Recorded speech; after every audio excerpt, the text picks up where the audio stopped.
चलते रहने की जिद। अजय पिछले 4-5 सालों से अपने शहर में होने वाली मैराथन में हिस्सा लेता था, लेकिन कभी भी उसने रेस पूरी नहीं की थी। पर इस बार वह बहुत एक्साइटेड था, क्योंकि पिछले कई महीनों से वह रोज सुबह उठकर दौड़ने की प्रैक्टिस कर रहा था और उसे पूरा भरोसा था कि वह इस साल की मैराथन रेस जरूर पूरी कर लेगा। देखते देखते मैराथन का दिन भी आ गया और धायम की आवाज के साथ रेस शुरू हुई। बाकी धावकों की तरह अजय ने भी दौड़ना शुरू किया।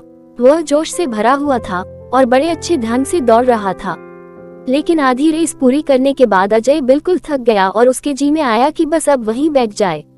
वह ऐसा सोच ही रहा था कि तभी उसने खुद को ललकारा, रुको मत अजय, आगे बढ़ते रहो। अगर तुम दौड़ नहीं सकते तो कम से कम जॉग करते हुए तो आगे बढ़ सकते हो, आगे बढ़ो। और अजय पहले की अपेक्षा धीमी गति से आगे बढ़ने लगा। कुछ किलोमीटर इसी तरह दौड़ने के बाद अजय को लगा कि उसके पैर अब और आगे नहीं बढ़ सकते। वह लड़खड़ाने लगा। अजय के अंदर विचार आया, अब बस और नहीं बढ़ सकता। लेकिन एक बार फिर अजय ने खुद को समझाया, रुको मत अजय, अगर तुम जॉग नहीं कर सकते तो क्या, कम से कम तुम चल तो सकते हो, चलते रहो। अजय अब जॉग करने की बजाय धीरे धीरे लक्ष्य की ओर बढ़ने लगा। बहुत से धावक अजय से आगे निकल चुके थे और जो पीछे थे वे भी अब आसानी से उसे पार कर रहे थे। अजय उन्हें आगे जाने देने के अलावा कुछ नहीं कर सकता था।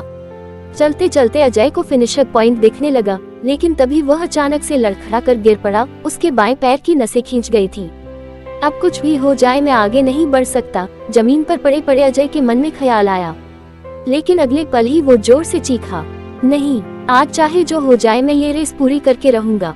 ये मेरी जिद है। माना मैं चल नहीं सकता, लेकिन लड़खड़ाते लड़खड़ाते ही सही इस रेस को पूरा जरूर करूंगा। थीटर अजय ने साहस दिखाया और एक बार फिर असहनीय पीड़ा सहते हुए आगे बढ़ने लगा। और इस बार वह तब तक बढ़ता रहा जब तक उसने फिनिशर लाइन पार नहीं कर ली।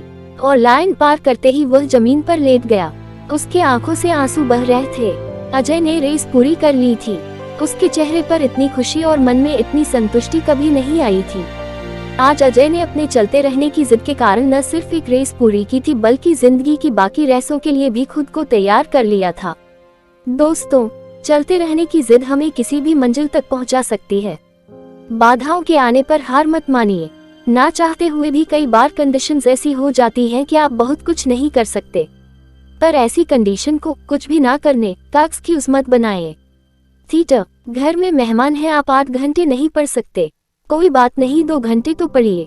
बारिश हो रही है, आप 10 कस्टमर्स से नहीं मिल सकते, कम से कम 2-3 से तो मिलिए। एकदम से रुकिए नहीं, थोड़ा थोड़ा ही सही आगे तो बढ़िए। और जब आप ऐसा करेंगे तो अजय की तरह आप भी अपने जिंदगी की रेस जरूर पूरी कर पाएंगे और अपने अंदर उस खुशी, उस संतुष्टि को महसूस कर पाएंगे जो सिर्फ चलते रहने की जिद से आती है। दोस्तों, उम्मीद करता हूँ कि आपको ये वीडियो पसंद आई होगी। वीडियो पसंद आए तो वीडियो को लाइक और चैनल को सब्सक्राइब जरूर करिएगा।